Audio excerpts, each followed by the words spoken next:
Hi, this is Ridea Keeping It Real, and we are reading through the Bible using the Good News Bible. We're on one of the Apocrypha books, the Second Maccabees, and we're on chapter 3 of Second Maccabees. It's been fascinating. Again, at least I will read one chapter. I try to get through more than one chapter, but not with Maccabees. It's been hard because after I finish that one chapter, it's so much there. But here we are, where in chapter 2 we left off, where we're getting the story, and it's a condensed story of what happened during this time, and he's pulling out the narrator is pulling out these stories for us to remember about the preservation of the Israelites and what was preserved and how it was preserved. So here we go. Second Maccabees chapter 3. The argument between Onassis and Simon. When Onassis was high priest in Jerusalem, the holy city enjoyed peace and prosperity, and its laws were strictly obeyed because he was devout and he hated evil. The kings of Syria and Egypt honored the temple and presented it with expensive gifts. And King Seleucus, ruler of all of Asia, even used to pay the cost of the temple sacrifices from the revenues he collected. Okay. Everybody liked this high priest, all the kings around it didn't mess with them. But a man by the name of Simon of the tribe of Belga, we've got some references here, it talks about who these people were. Some ancient translations, Belgai, Benjamin. So from the tribe of Benjamin, the chief administrative official of the temple lost an argument he had with Onassis. Onias. I'm going to say Onias. Over the regulations governing the city market. At this time, Opalmenius, son of Thareasus, was the governor of the greater Syria. I mean, I'm trying to put this in perspective. Just pretend like we're saying people of today and presidents of today, because this is the way it was. These people were rulers of these different places, and they had various names, and these names matter because they're written down right here. But okay, am I going to pronounce them correctly? No. And that's okay. Don't let that stop you from reading the Bible. Do the best you can.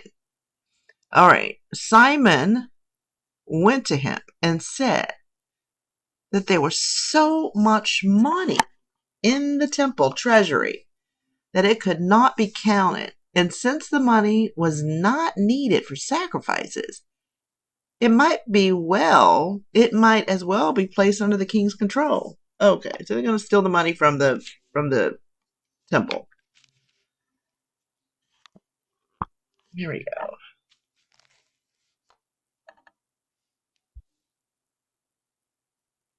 Helodrius is sent to Jerusalem. When Apollonius met with the king, he told him about the money. Always about the money. And the king ordered Helodrius, his chief minister, to get it for him. Helodrius set out at once on his mission, but he claimed that he was only making a tour of inspection of the cities of Greater Syria. After he had arrived in Jerusalem and had been warmly received by the high priest, he explained the real reason for his visit and asked if what he had been told was true. The high priest then stated that Simon, that devil of a man, had not been telling the truth. There was indeed some money in the temple treasury. but part of it was set aside for widows and orphans, and part of it belonged to Hyrcanus, son of Tobias, a very important man. He also pointed out that the total amount was only 30,000 pounds of silver and 15,000 pounds of gold. He added that it was absolutely impossible that anyone should be permitted to take the money of those people who had placed their trust in the sanctity and safety of the world famous temple. Helodrius planned to enter the temple, but Helodrius insisted that the money should be taken for the royal treasury, as the king had ordered. So he set a day and went into the temple to supervise the counting of the money. This caused an uproar throughout the entire city. Priests wearing their priestly robes threw themselves face downward before the altar and begged the Most High to keep the money safe, since he had given the laws designed to protect the money that people deposited in the temple. It was heartbreaking to see the high priest. His face turned pale, revealing the agony of his soul, and his body was trembling with fear, reflecting the pain in his heart. People ran from their houses to join together in prayer that the temple might not be defiled. Women wearing nothing but skirts of sackcloth crowded the streets. Young girls whose parents had never allowed them to be seen in public ran to the gates or to the walls of the cities, or just stared out at their windows. But wherever they went, they lifted their hands to the Most High in prayer. What a pitiful sight it was to see the high priest in such great agony and frustration, and to see everyone in the city confused and lying down on the ground. The Lord protects the temple. When everyone was begging the Lord Almighty to protect the money that had been entrusted to his care, Helodrius went on with his plan. But at the very moment that he and his bodyguards arrived at the treasury, the Most High of all supernatural powers caused such a vision to appear that everyone who had dared to enter with Helodrius was panic-stricken and weak with fear at the display of the Most High's power. In the vision, they saw a horse and a rider. The horse had a richly decorated bridle, and its rider was dressed in gold armor, was frightening. Suddenly, the horse rushed at Heliodorus, then reared up and struck at him with its hooves. Heliodorus also saw two unusually strong and handsome young men wearing very fine clothes. They stood on either side of him and beat him unmercifully. He immediately fell to the ground unconscious, and his men put him on a stretcher and carried him out. Only a moment earlier, this man had entered the treasury with a large group of men, including all his bodyguards, but now he is being carried away helpless. So they all openly acknowledge the mighty power of the Most High. Onias prays for Heliodorus' recovery.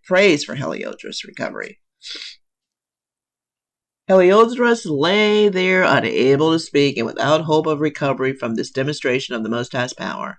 But the Jews praised Almighty God because he had miraculously protected his temple and had brought great happiness where only minutes before there had been fear and confusion. Some of Heliodorus' friends quickly asked Onias, the high priest, to pray that the Most High would spare the life of this man who was at the point of death. So the high priest offered sacrifice in the hope that the Most High would save Heliodorus, for he did not want the king to think that the Israelites had done this to this man he had sent.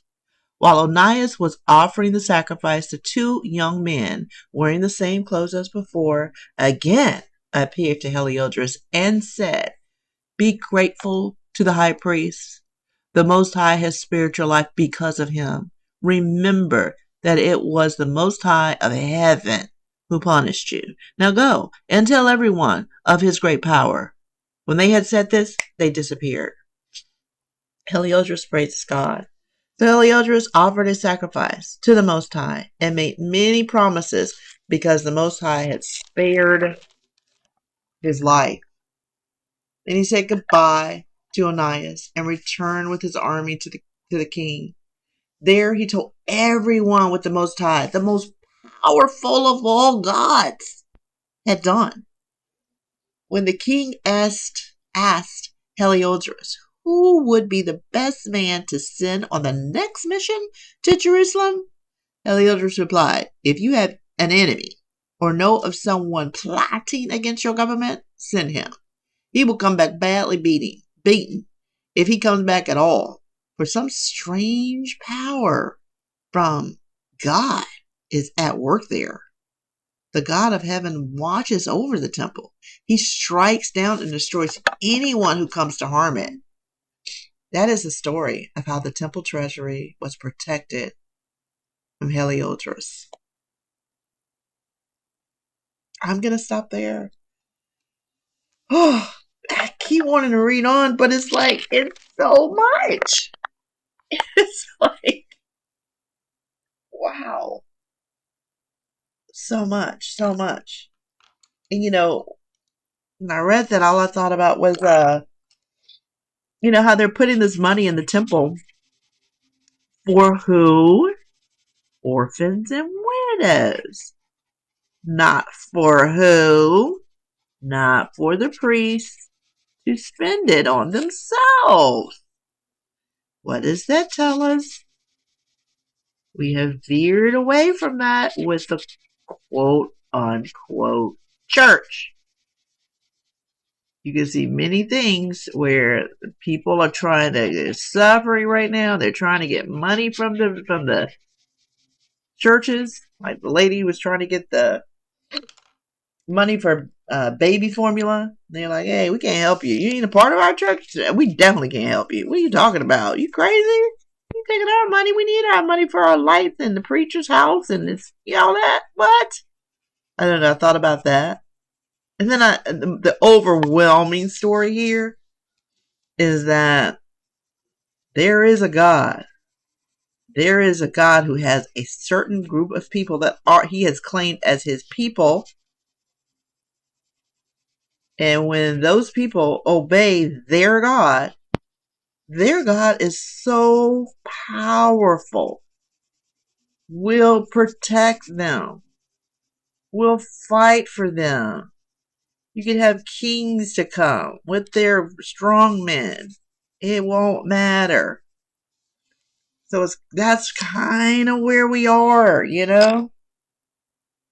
where you can tell who God's people are. God's people are standing down right now. They're like, God, we don't need to fight. We don't need all of this marching in the streets. For what? We good. Other people are like, what are you talking about? You've always fought. You've always, been the downtrodden. You've always fought for the little man. Ain't I, people? That's kind of where we are right now. Where it's like, this group of people is coming back to their God. And their God is saying, stand down. I got you. Don't worry. Don't even worry about this. I got you. I think this is probably, his hair is certainly gray. I think it's gray. That's a pretty picture. Gosh. It's a beautiful picture. So this story, if you have your Bible, whatever you have that has the Apocrypha in it, if you could, like I said, if nothing else, go to Amazon. This was cheap. I can't remember how much it was, but it was really cheap. And buy this Apocrypha book. It's a tiny, tiny, tiny little book with tiny little letters too. But it has all of these books that I'm reading in here. All of these books are in here that I've been reading for the last several months. Every one of them is here. Where is Maccabees? Is in the back. These are incredible stories. They're incredible stories that tell you that the Most High is going to protect his people. We don't even have to, they didn't have to, all they did was, what did they do? What did the people do? They prayed. They prayed, and the Most High was there. They prayed, and the Most High was there for them. And there for their religious leader, the priest. It's a pretty picture. So that was 2 Maccabees, chapter 3. And until next time, it's right to keeping it real.